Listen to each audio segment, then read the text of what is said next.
So i-share ko lang sa inyo mga brando ang carburetor jettings, ang dalawang jettings ng ating stock carb na malakas pa rin ang hatak.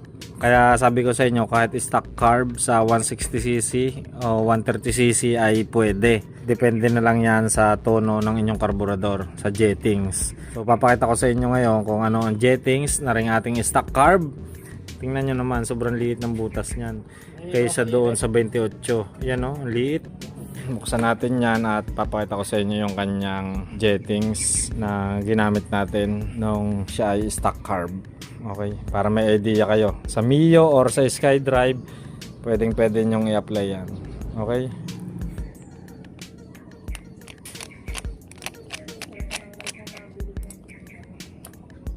Tingnan natin. Yan. Bali mga kabranda, sa mga hindi nakakaalam, sa mga gustong magtono ng kanilang karburador, ay papakita ko sa inyo. Ito yung main jet. Ito yung main jet oh. Tapos are ang pilot jet. Kung anong size ng main jet nya ay papakita ko sa inyo. Buksan natin. Tsaka yung kanyang pilot jet. Oh no, nalaglags. Buksan din natin ang kanyang pilot jet. Maiksi ang dulo, pinaka thread yan dahil sa flat slide din sa ating 28mm ay mahaba yan. Alam ko napanood nyo na yung iba nating video about sa carburetor. Ang size nga pala na rin mga kabrando ay 112 ang kanyang main jet. Yan ang ating main jet, 112 ang sukat ng ating main jet. So papakita ko naman sa inyo ang pilot jet. Ang kanyang pilot jet ay yan. Ang sukat niya ay, kita nyo, sobrang liit na ng butas. Hindi na makita.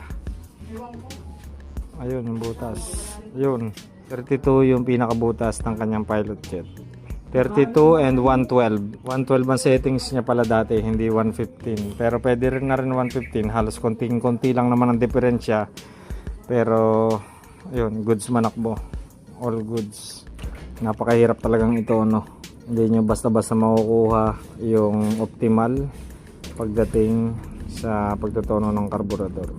Pag kayo mahilig mag long rides, ay maganda yung medyo rich ng konti. Konting-konti lang, wag lang overreach. So yan, napakita ko na sa inyo ang main jet at pilot jet na gamit natin sa stock carburetor din sa ating SkyDrive 160cc. Take note mga kabrando.